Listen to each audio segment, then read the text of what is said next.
Welcome everyone to this first installment of a series of webinars and presentation offered by NAESP in partnership with the Wallace Foundation. The purpose of this presentation is to explore key provisions and implementation of the Every Student Achieves Act, otherwise known as ESSA. My name is Kelly Pollitt and I'm the Chief Strategist for Policy and Alliances at NAESP. I'd like to extend a very special welcome to the principals attending this brief session today and to others who are joining us to discuss important topics surrounding school leadership in ESSA.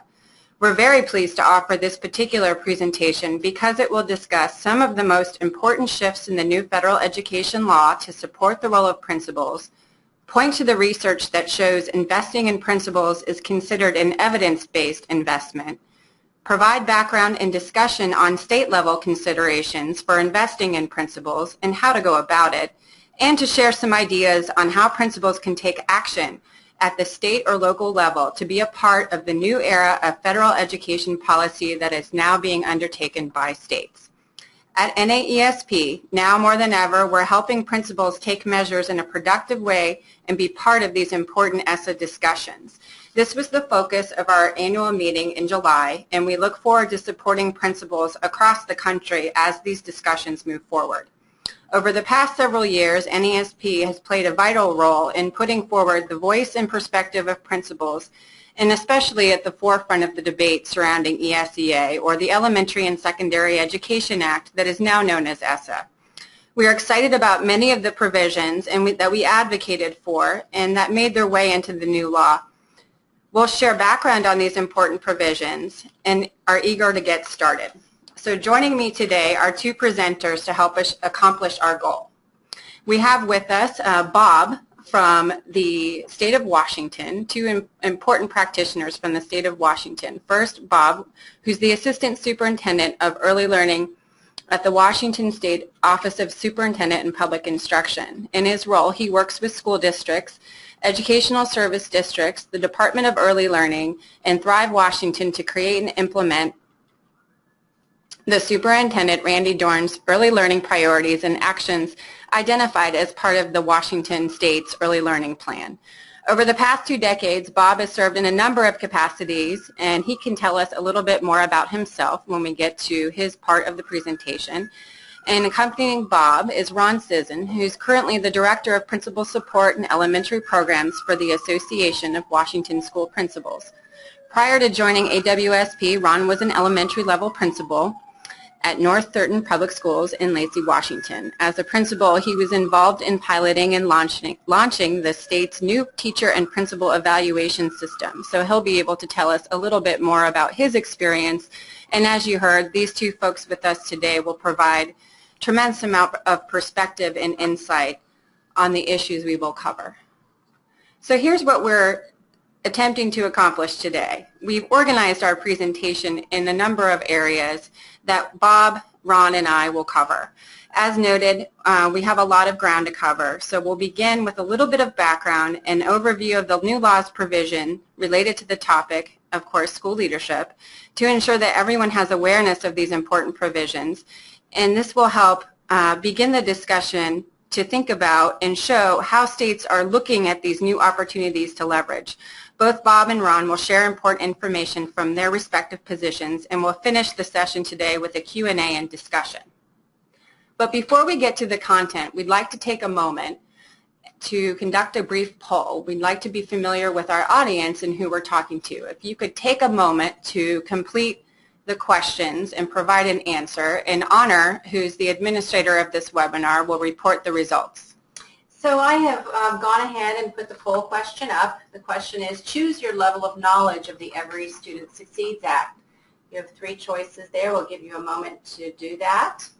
Good. People are filling it in, and I will close the poll in about 5 seconds. 5, 4, 3, 2, 1. Okay, I'm going to close it now, finish up, and we will give the results. Okay, so here are the results. 32% said they have reviewed and are familiar with the law. 36% said they have reviewed the law but not the major policy shifts.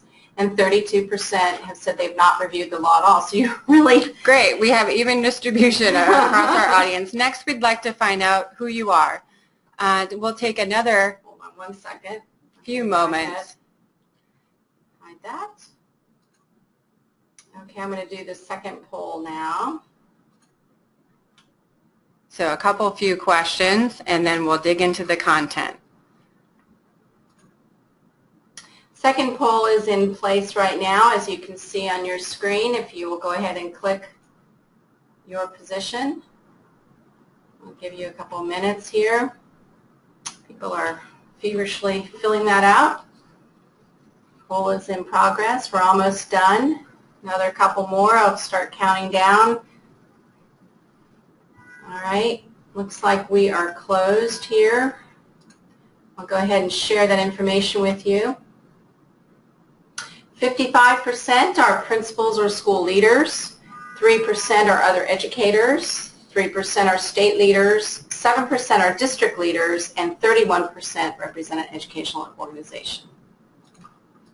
Great. Thank you, Honor. So as I mentioned, NASP has been working on the reauthorization of ESSA for the past decade in representation of the nation's pre-K-8 principals, many of whom I hope are on the webinar today. So we're always looking at ways to improve federal education law and make it work better for schools and for students. One of the areas that we focused our attention on was improving and strengthening the law's provision to better support principals and build their capacity.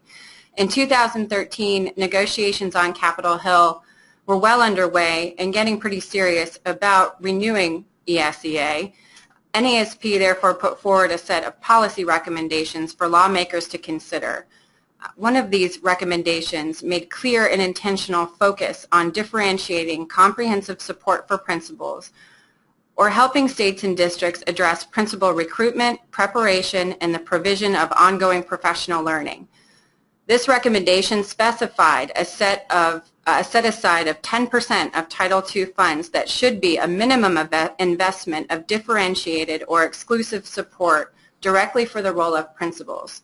This theory of action had been substantiated by a number of research studies in the growing body of evidence that shows the tremendous impact that a principal can have. And of course, all of you as principals know that firsthand. But as they say with policy, sometimes they need the research to back it up, which you already inherently know.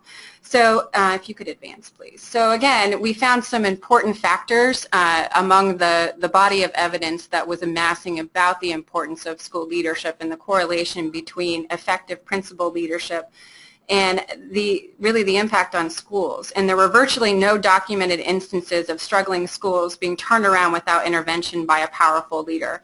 This was a huge policy implication and one that lawmakers started to take into consideration as they were drafting the renewed ESSA. These findings and many other important factors were considered, and including, we always needed to point out the groundbreaking study, How Leadership Influences Student Learning, Leithwood and Seashore, who really paved the way for changing a new paradigm, ushering that in on school leadership. Go ahead, Vance. So again, these other factors that really started to play an important role in the development of policy at the federal level, and I think are also important for everyone on this presentation to be aware of as you begin to have discussions or hear about state and district level policy. These considerations included the indirect correlation between principal leadership and student achievement. Again, it's indirect behind the teacher, but again, therefore portends a great deal of significance and importance. These findings were also important as we were looking at the establishment of evaluation systems across the states, in part imposed by some federal regulation, but now becoming a part integral to state and local systems.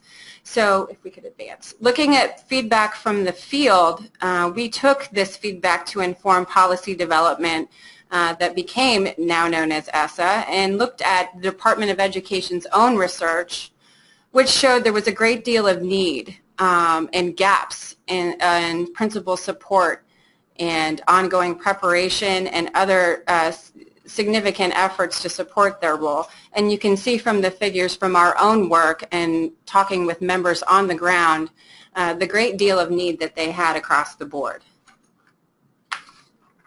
So as you can see, NASP took forward 4 big priority areas, and the first and most important, we got really serious about working with leaders to reorient the law so that it would better support and recognize the important job of principals and create programs and opportunities for states and districts to better build the capacity.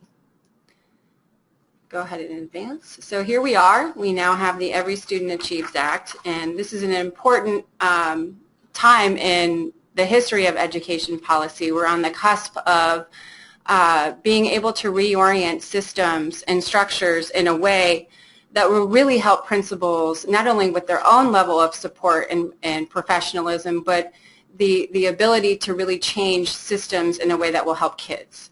So this success, if you could advance, is really contingent on whether or not states and districts take advantage of these new opportunities. This slide that you're seeing is really encapsulates the different changes in the law on that second column.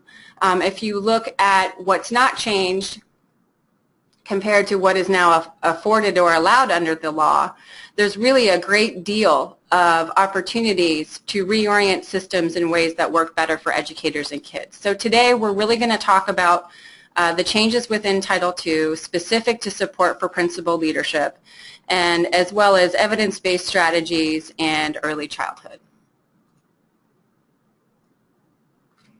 With the new shifts under ESSA, which afford states and districts greater authority when making decisions about how to reorient programs, funding, and other investments, it really is important that they take the time to identify where the new decision points will be, how they will reorient structures, what the limitations are, but also we're really pleased about the multi-metric systems that the federal law now prods states and districts to put in place. One of the most important provisions, which is actually not new, is about consultation. If there were one provision during ESSA implementation right now that we wanted to point out to principals, this would be it. Right now we're in a time when states and districts are required to consult with stakeholders, which the law iterates must include principals, on how to craft plans and how to reorient these systems that these opportunities afford. There are new permissive use of funds that many states and districts can take advantage of. Of course, a few which are the support and ongoing sustained systems that will help prepare, recruit, and provide greater professional learning opportunities for principals. So we'll talk a little bit more about those. There's some other nuanced provisions within the law that are really important, and they include words such as effective, inexperienced, and well-rounded. These are new terms in the law. We'll talk a little bit about them with regard to principals, but they have huge implications on the new systems and structures that states and districts will put in place, as well as the programs and priorities that they choose to put in place. So just highlighting a couple of success stories that we have in ESSA. We're very excited about some new competitive funding, discretionary funding, that's afforded for principals. Specifically, states and districts can now have access to programs that will help them put in place better recruitment and human capital management systems with regard to principals and teachers. Some of the other nuanced provisions that relate to principals, which I was mentioning in the definitions section, which may seem pretty innocuous and not as important as big provisions that are contained in Title I and Title II, but do have a significant impact on the implementation of the law, one of which is noted here in a new definition of school leader. NASP was very adamant about ensuring it is well understood in the field the definition of a school leader means a principal, and that it is interpreted throughout the implementation of programs and policies to benefit principals as an outcome and support for their role. So finally, again, in Title II Part A, you heard me mention as one of our primary recommendations at the onset of ESSA reauthorization was this differentiated and explicit support for the role of principals. So we asked for 10, we got 3, but I'm happy to ensure that everyone knows now that there's a 3% optional permissive use of funds of Title II Part A funds that states can now take advantage of to truly address the needs of principals. This is a great little graphic for you to see the before and after of the structure of Title II. It's really a snapshot, and as you can see on the right-hand side, ESSA affords greater opportunity within this little section of the law that will have a big impact in terms of support for the role of principals. States could actually, looking at the total amount of funding, reserve up to 5% of their Part A allocation in total. But we're going to focus on that 3% box that really is explicit in allowing states to take advantage of this opportunity and direct that support to the role of principals. Of course, that would be in a manner that's consistent with their vision and after their consultation with educators, including principals. So these provisions now present great considerations among states and districts about how they could capitalize on this investment opportunity as part of ESSA implementation. ESSA requires, as I noted, that states and districts begin a consultation process in order to develop plans for ESSA, which have to be submitted mid-next year, and again, assure the federal government that they've been developed in consultation with key stakeholders. And again, this means they must include the voice of principals, teachers, and other stakeholders. We hope that they're right now taking into consideration the extensive research and evidence around school leadership and taking that to heart, which really means using existing resources wisely. The consultation provisions, as I said, are not new, but we think they're the most significant right now. This also means that local districts must start to talk about and think about how they're going to align to their state's vision as states consider reorienting systems and creating new programs and structures, especially with regard to school leadership. So as they say, sometimes the planning process is the most arduous, and what is the good of a plan once it is finished? But I think in this case it's very important to note a couple of points. The planning process that is underway allows principals, teachers, parents, even students to be a part of the discussion to help realize the opportunities in ESSA. And if you wait for your superintendent or your state to let you know what the new ESSA plan is, it's too late. So at NASP, we're trying to put in place new tools and resources and disseminating knowledge and information about ESSA, but also about what this consultation process should encompass at the state and local level. We've partnered with a couple of other national organizations to produce a document that discusses guiding principles for stakeholder engagement.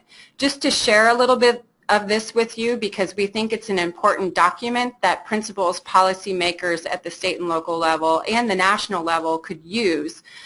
This document really talks about 8 strategies for consultation, which include an affirmative interaction between colleagues who have specific times and responsibilities within a meeting structure, sustained and ongoing discussions that go beyond gathering information or directing to websites or FAQs, coordinated meetings and discussions that define how the consultation process will actually occur, how feedback is given, how it's received, how it's reported, and certainly transparent and open to the public. So this document is available for you to review on NAESP's website. And in addition to this kind of document that we hope we can get into the hands of practitioners, especially where the consultation process may not be as apparent or evident to a principal, especially those who aren't typically involved in state or district level planning discussions. This is an important document for you to use to open up those conversations with your superintendents. Second is the research. So we're pointing out to practitioners some very important research that's been recently released since the passage of ESSA. I mentioned in an earlier slide there are some nuances with the new law specific to definitions. One of the new definitions, which we won't go into details about today, really talks about the evidence tiers or evidence-based strategies that states and districts have to identify as they're looking at new programs and interventions to put in place using ESSA funds. The law requires that any new programs or interventions have to be evidence-based according to 4 tiers of evidence. We're happy to report that this latest research report does confirm, in fact, investing in principals is an evidence-based strategy, that the investment in the development of principals can be trusted. It's a way for states and districts to have a reliable way in which they can think about improving student outcomes. And certainly, as they're thinking about new comprehensive reforms to put in place, one of those components could be investing in support and development of principals as well as their preparation. So these are very important takeaways we want each and every one of you to have as you listen to this presentation and then walk away. And so with that, I'm going to turn it over to Bob, who will help walk you through a case study of a state that's really making great strides in ESSA planning, and he will share more about their discussions with regard to principal leadership, support, and that of early learning as well. So Bob, over to you. All right, thank you, Kelly. And the only thing I would add to Kelly's introduction is I have had the opportunity over the last 25 years to do state-level policy work, and at one point was the executive director of an accountability commission that we had in our state before No Child Left Behind came along, which basically wiped out all of the work that we've been doing. So when I look at accountability, I think not just accountability, but what can we do to have information for continuous improvement that educators can use to do a better job. It can't be just state-level accountability, but it also needs to be good, useful information. So if we go to the next slide. So when I look at the basic principles that are included in ESSA, and as Kelly has mentioned, they're in many ways similar to what we saw in No Child Left Behind. You'll see standards, you'll see accountability for students falling behind. There needs to be a focus on the lowest performing schools and schools with high dropout rates, and there continues to be a focus on subgroups. We're to have annual assessment information. A new provision is the federal government saying states and districts, we want to make sure you reduce unnecessary, onerous, and redundant testing. Be interesting to see how that one actually plays out. It does have local decision makers designing systems for school improvement. So as many of you remember, under No Child Left Behind, there were specific ways that if a school was in school improvement, you needed to get rid of half the staff or you needed to replace the principal. So that is now gone, and schools and states now have the ability to figure out systems that will make perhaps more sense. Also, as we had with highly qualified requirements in No Child Left Behind, we're now talking about effective educators. But the goal, which I think is most important, is to make sure that the likelihood of a student getting a great teacher is the same in a suburban school as it is out in perhaps a poorer, more rural school. So when you look at it, it's pretty similar to what we saw under NCLB. Go to the next slide. So the question is, what is different? And what is that there is more flexibility in how states and also school districts achieve these principles. Next slide. So when I worked as the chair or the executive director of an accountability commission, our superintendent back in the early 90s shared this graphic with people, the yin and yang. And so while there are some great opportunities under ESSA, I think we need to be careful about what does happen at each of our states in terms of operationalizing the principles that we've just seen. So next slide. So the way that this is being operationalized is every state is required to submit a consolidated plan to the federal government, and then local school districts will be submitting plans to the state for approval. And as you can see from the points here, We're hoping to have better cross-program coordination, so there's connections between what's happening with Title II professional development and Title I struggling students. We're to have greater flexibility both at the state and local authority level with regards to applications and reporting, and there's a hope that all of the other programs that are in the Act and also other state and federal programs are better coordinated and there's more integration. So if we go to the next slide. So when we think about the plan that has to go to the federal government, every state is to include in its plan what they are going to use for academic standards, what assessments they're going to use. There is still an alternate assessment for students with significant cognitive disabilities. Need to have English language learner proficiency standards, an accountability system, but there's more flexibility in that accountability system, and to the extent we can use those systems for continuous improvement for educators, that is obviously a good thing. How we're going to support schools that are perhaps struggling. There are some specific requirements in the report card when it comes to early learning. School districts have to report the number of preschool children that they serve. You need to have how you're going to comply with the provisions of ESSA and the Elementary Secondary Education Act, how you're going to coordinate with other programs, and one specific to early childhood, which I'm interested in, is how is the state going to support school districts in those that choose to support early learning programs within their communities. So that's what's in the state plan. We can go to the next slide.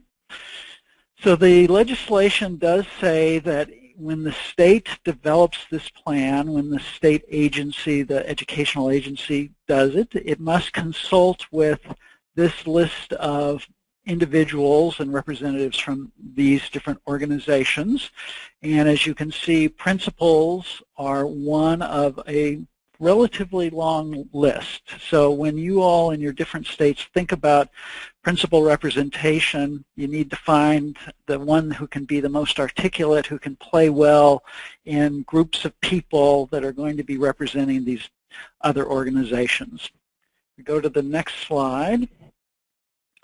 So when we sat and thought about, all right, what is that consultation process going to look like, it was clear, okay, what process are we going to use? Who specifically will be consulted? How are we going to select individuals to serve on some groups that you're going to see in a minute?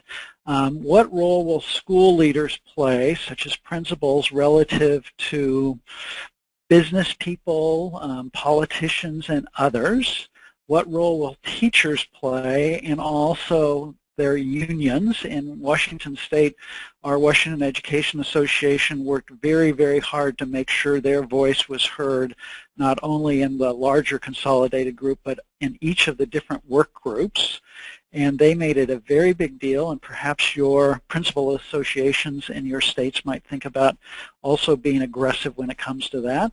How are the final decisions going to be made? And I think what we're going to find is there's a lot of this work that's pretty straightforward, but there are some pretty complex and thorny questions that are going to go into the final plan that goes to the federal government, and how is that process going to play out, and also what role will the governor play. The language in the law is not real clear, and so whether the governor says just yes or no, this looks fine, or yes, this looks good to me, if you do the following, is something that we still don't know at this point in time.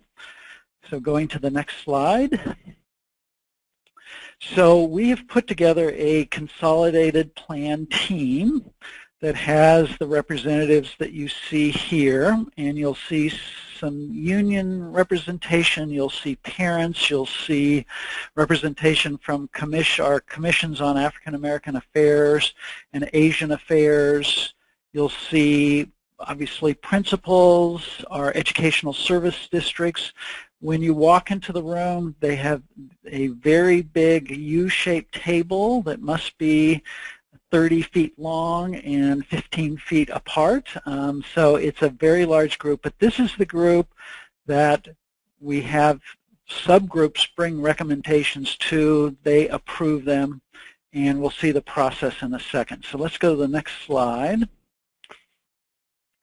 So this is the structure that we have, and down below you'll see 11 different work groups that have been working since this spring in looking at those provisions in the Act that are specific to, for example, assessment or effective educators or the report card, and I've been working on the one with early childhood. So each of those groups have been meeting.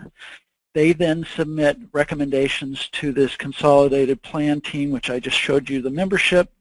There's back and forth between our federal program staff and a leadership team, and then it goes to the superintendent of public instruction, our chief state school officer, who then makes the final decisions, goes to the governor, and let's go to the next slide and we'll see what that process looks like. So next slide. So here's the timeline. As I mentioned, we've been working in the subgroup since late spring. Once the superintendent has agreed on what he thinks, in this case it's a he thinks needs to be done, it goes to the governor for 30 days. Our goal is to get this to the federal government by December 2016, where the Department of Education has 120 days to approve the plan. And we're ahead of perhaps other states because we decided that we wanted to try and get federal approval in early spring so school districts could prepare plans prior to the 2017-18 school year. So let's go to the next slide. So as I mentioned, we have an early childhood work group. The primary goal is how do we encourage school districts to use the added flexibility in ESSA to provide a greater focus on the early years. Going to the next slide. So I love this chart. Basically, we won't spend a lot of time with it because of time, but it's very clear that for children, for students who start behind in our K-12 system, they tend to stay behind on average. And so everything that we can do in the early years before they get into our schools or in the early grades becomes very, very important in later life. So going to the next slide. So we put together an early childhood work group. It included preschool teachers, elementary school principal. Ron served on the group. We have a school district superintendent, some early learning providers, Head Start. We go to the next slide. Had about 3 or 4 different meetings and looked at what did ESSA say about early childhood. And basically, it's number one, we've been able to use Title I funds for pre-K kids for a while now. However, that's not well known in our school districts, as it turns out. Under ESSA, it's also possible to use Title III English learner funds for pre-K kids, although there is a need for a screener and a way to measure growth, which we are working on with other states. And as Kelly mentioned, when it comes to professional development, there are some additional opportunities, including using Title II dollars and also Title III dollars with early learning providers in professional development with a focus on transitions and readiness. And as I mentioned earlier, school report cards are to include preschool enrollments. Going to the next slide. So our group basically concluded that this is an opportunity, we've heard that word a lot, an opportunity to encourage school districts to invest more in preschools and have a greater emphasis in the early years. And one of our specific recommendations, since school districts have a lot of opportunity or a lot of decision making with regards to how they use these funds, it seemed very important that we provide a guide and some information, some webinars on how they might use ESSA funds in the early years, and that we would help them at the state level and also at the regional level. And when it came to preschool data, one of the big things is, doesn't sound very big, but let's make sure we disaggregate the data so we can see how many kids are being served in Part C under IDEA and how many are being served under Part B, so we can see if there are some school districts who are serving lots of kids versus school districts that are not. So going to the next slide. So I think it's now time to turn this over to Ron. Is that correct, Ron? Yeah, that's right. Well, I just want to say thank you, Bob, and point out that NASP has been working over the past couple of months to identify states who are really ahead of the curve on the consultation process, and obviously we seeing the work that Washington is doing and that you're involved with, we couldn't provide a better example of robust consultation process. So I think Ron is going to now dig in and explain from the practitioner perspective what it's been like to be a part of this consultation process. So thanks, Bob, and we'll circle back for more discussion. All right, I'll be here. Thanks. All right, well, thank you. So my name is Ron Sisson. I've been working with the Association of Washington School Principals for a little over a year now. Prior to that, I was a principal here locally and pretty involved in policy work and supporting principals around the state for the last several years. And one of the things that's been really important to us, tagging off of what Kelly said about the critical role that a principal plays in the success of students in a building, one of our big concerns revolves around the idea of principal churn. And if you take a look at a study that came out by the School Leaders Network in 2014, there's some pretty startling statistics that talk about, 25% of our nation's principals are leaving their building annually, and 50% of them are not in the same building at the end of the third year. And when we look at those statistics and talk about how that contributes to instability and the inability to create, systems moving forward, that's a big concern for our association and something that we've really started to roll up our sleeves and tackle. Next slide, please.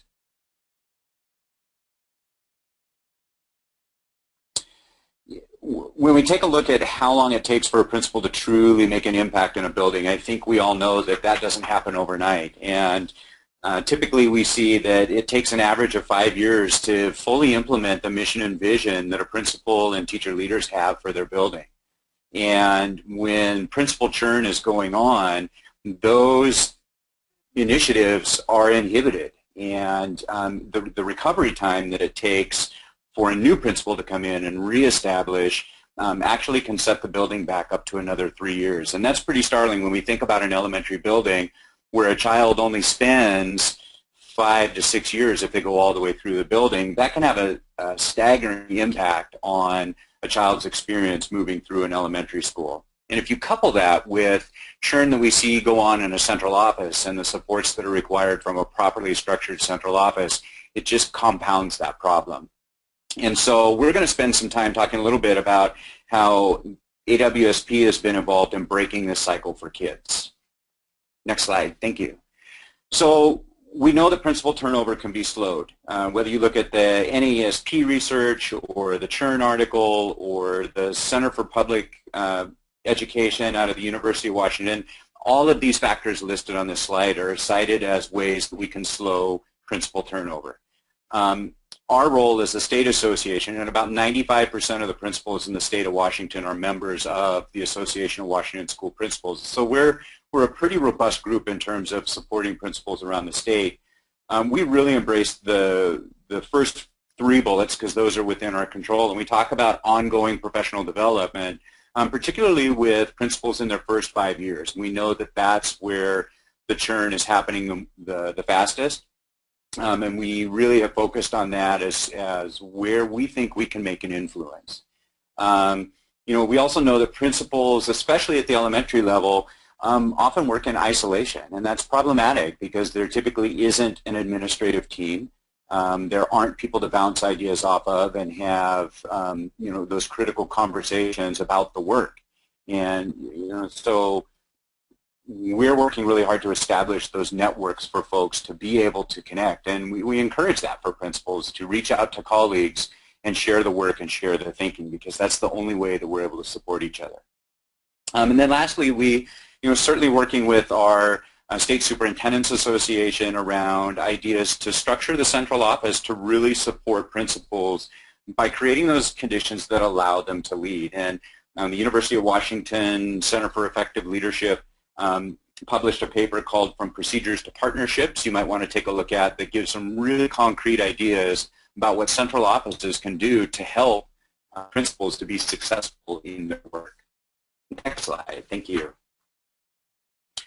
So as we work with principals around the state, over the past several years, we've really started to try and peel back. So what is it that's causing principals not to embrace those changes that we know are like this slow principal churn? I mean, none of those things were really, rocket science, yet they're not happening.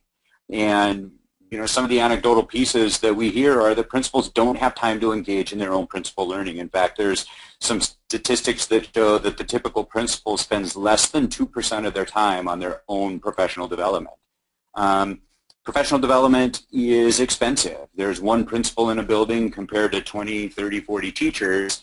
So how do we build programs and opportunities for principals to be able to engage in professional learning that doesn't involve travel and meal costs and all of those extra things beyond the professional development opportunity? And then we really know that single day or one and done type workshops are a thing of the past. Learning happens over time, and we know that about students, we know that about teachers, yet we still often have that model for principals. And so, really working to create systems where principals are engaged in ongoing learning about their professional practice is critical. And then it has to do with finding someone like you. There are a variety of different structures for elementaries, ranging from primary buildings to K-6 buildings, urban, rural. So really working on how do we connect principals with folks who are doing the work, whether it's local or national networks. And I have to say, NASP has done a nice job of building those kinds of nationwide networks to help people to get involved in that work. So how have we responded as a state association? We know that professional learning occurs over time, like I said, and we have really moved away from the kind of single-shot offerings and really emphasized the cohort. And we'll get into that in just a minute here, but really taking a look at how do we build some people who are learning together, who stay connected with each other, that once the professional learning opportunity has ended, how do they continue to have the conversation and engage in the work? And I think that that's really critical for ensuring that we grow and maintain principals. We've made a concerted effort to reach into the areas that typically aren't served. It's very common when we see professional learning that they happen in the hubs of our state, the major cities. I would suggest that when we take a look at cost and we take a look at those more rural principals are often less resourced than maybe our urban principals are, how is it that we're able to develop these same kind of professional learning opportunities for principals all over your state? It costs us a lot of time. We laugh in our office that we spend a lot of time on the road and we pass like ships in the night, but we're serving principals where they're doing the work. And building sustainable systems where principals can learn where they are and not have to leave their buildings and leave their districts and incur extra costs to engage in professional learning is critical. And then embracing technology. Have you taken a look at things like Basecamp and Evernote and Google Docs and all of those electronic tools that can help to continue the conversation? We have a firm belief that if you don't take time to process the learning and reflect on the learning between opportunities, that you lose a large part of what that professional learning could have delivered. And so what opportunities are out there, what tools are you using to make sure that the conversation continues, the thinking continues, you're pushing back on each other in terms of professional practice and challenging ideas so that we're all growing together. So one of the things that our association has done when we take a look at, so how do we support principals and how do we slow churn, we've really looked at, we have a successful series that we call Launching Principal Leadership. It's a year-long cohort. We've been able to find funding, and when I talk about Title II in a second, I'm really excited about some of the things that holds in store. But really, finding a year-long cohort of principals just like them who are brand new or newly assigned to engage in kind of just-in-time professional learning around what does it take to be a first-year principal, and to know that there's a lifeline out there to help you through that work. But I think we all know that just like when we were teachers, when they take away your rookie card at the end of your first year, you still don't know everything you need to know. And so one of the things that we've done this year is we've started a cohort for principals in years 2 through 5. And again, that's to be able to continue to maintain that mentorship and professional learning for principals in the next few years that are so critical. We know the statistics on how many principals flame out in the first 5 years, and our goal is to make sure that that doesn't happen, that we provide them every ounce of opportunity that we can to help to support them and for them to feel successful. And then the last part, and I think it's often a neglected piece, and there's some statistics out there also that say that there are principals who, even in years 10 through 15 are just throwing up their hands and saying, I'm done. And part of that is because where is their support? What is their association, both local or national, offering for them to continue to stay fresh and sharp and energized in their work? And so another piece that we've implemented is what we call Mastering Principal Leadership, and that's for seasoned leaders to continue the conversation and really focus on a problem of practice and begin to think about what that looks like in their building, to say, hey, there's people like me too, and to stay fresh. So part of our work with ESSA in mind, and Bob alluded to this earlier, is that we've been very active in making sure that we have a seat at the table as a principals association or with principals in our state in every one of the subgroups and on the consolidated committee.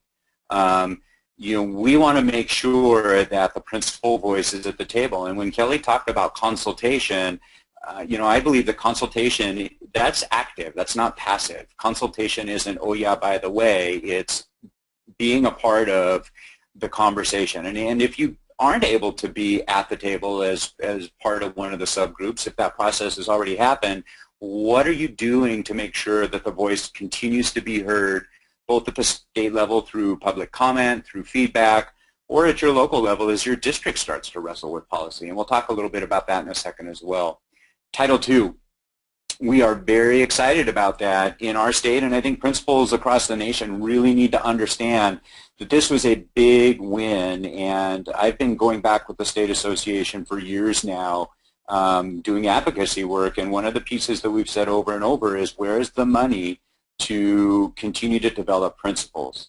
And Title II allowed for up to a 3% set-aside, and you'll notice the strike-through because I think it's very important to say we don't want to settle for up to. It needs to be a 3% set-aside. In our state, we advocated very hard to ensure that the dollars reside at the state level. You can imagine what it looks like to get watered down if that money were to be divided amongst districts and then the districts were to put it in the principal professional development budget. You don't get much bang for your buck by the time it gets watered all the way down. We have great relationships as a state association with our state agency, and we were excited that one of the recommendations going forward out of one of our subgroups in Washington is that it is the full 3% set aside, and that it does reside at the state level so that we can take information and feedback from the field and develop professional learning opportunities that support the continuum of the principalships. Next slide, please. So ESSA in early childhood, there are some huge possibilities around what ESSA has been able to provide for the state and local agencies. And one of the things that we want to be very careful about, though, is that there's also a potential impact to this workload. There's a lot of, it's very permissive. It allows for articulation between school districts and community daycare providers, community early childhood centers, and that's fantastic. That's been a lacking kind of bridge in our system for years and years. And, to be able to strengthen those ties back really from a birth to third grade continuum is critical. But we also want to make sure that we're advocating and being mindful of the principal workload. You can imagine what that might look like if principals start to become responsible solely for that articulation. You know, there's a variety of new standards out there and new systems, and there's some clarification. You know, Title I and Title II, it's always been permissive to use those, but the ESSA makes it very clear now that early childhood is an appropriate use of those expenditures. And so how are we using Title I and II funds to strengthen the profession for the children that are walking through the door? You know, the LEARN Act is explicit and incorporated into ESSA. That was Patty Murray from Washington's baby for a while, and it was written into the law, and it supports literacy and high-quality literacy instruction that reaches way back into early childhood, and we're really excited about that. But I think my experience as an elementary principal, and I hear it repeated all over the place, is that many of us don't have that strong early childhood background that's necessary, and if we think about those programs becoming a part of our elementary system, there's definitely some professional learning that's going to need to accompany that. Next slide, please. So engagement. This is going to be key. If you aren't already, become an educated consumer. NAESP has provided some fantastic materials to be able to kind of get a Cliff's Notes version of a massive law. And so being able to access those and looking with your state agency and seeing what they offer as well.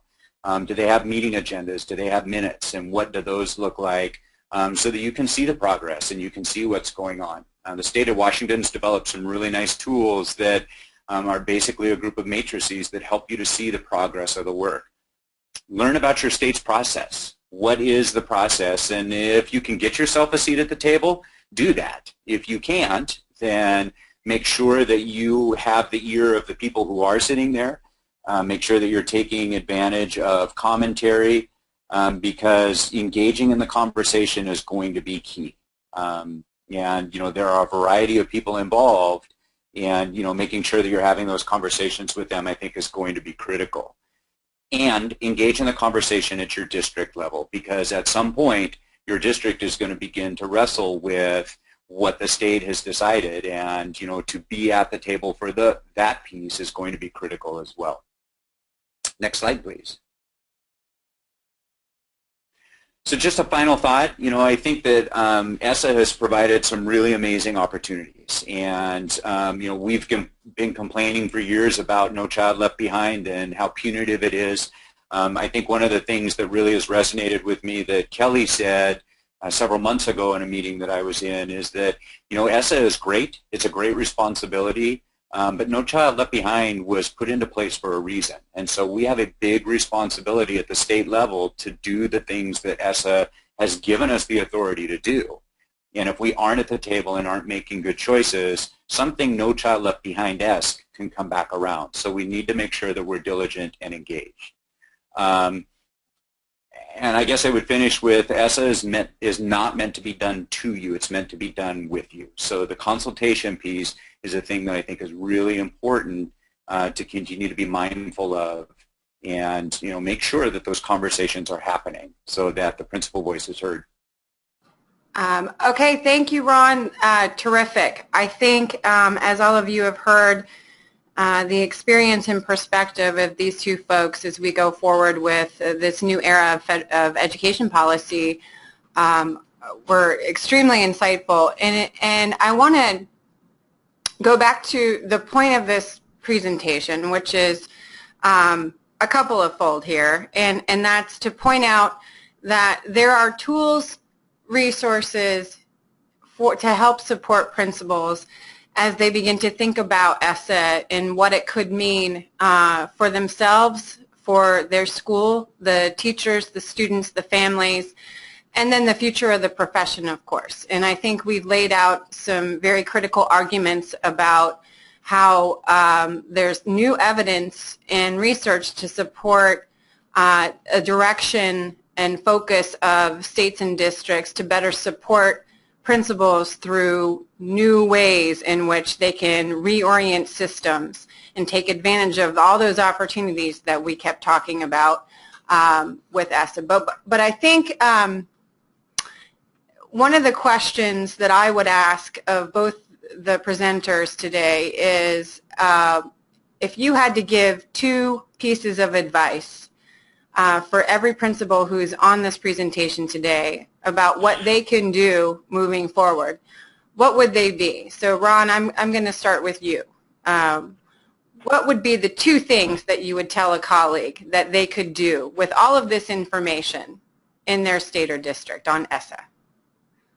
I think one of them is that, just like so many pieces of our profession, having an understanding of what ESSA is and isn't, and it's really an opportunity to say, instead of saying we can't do that, we should be saying, how does ESSA enable us to do the things we've always wanted to do? So I'd say, the first part has to do with just becoming familiar with the pieces of the law that will impact you. And I think really the other piece is finding out where are the opportunities to be engaged in those conversations, whether it's at the state level or at the local level as your district begins to think about it. Great. So Bob, 2 things that you would tell a principal what they could do to impact ESSA implementation. So I think for most principals, the action is going to be at the school district level. And so when the school district is beginning to wrestle with what they are going to submit to the state, to the extent principals can get actively engaged in that conversation, I think that's a great place for making a difference. And then my second one would be, I think there are some opportunities here for having a greater focus on preschool kids and working with early learning providers so that children are better prepared when they get into your school. So take advantage of those opportunities both from a PD standpoint and also a service to kids standpoint that are available under the Act.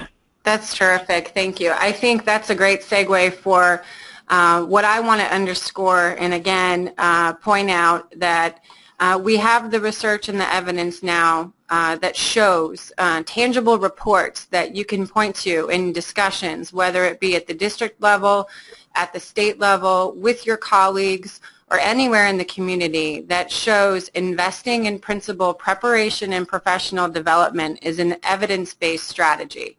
So principals need to take ownership of that evidence and put it forward. And I know that all of you on the presentation today and those who will be listening in, we hope will go and review this evidence. It's readily available. We'll have it posted on our website, and NAESP will, of course, continue to disseminate this important information. So I'd like to thank our panelists, thank everyone for joining in today.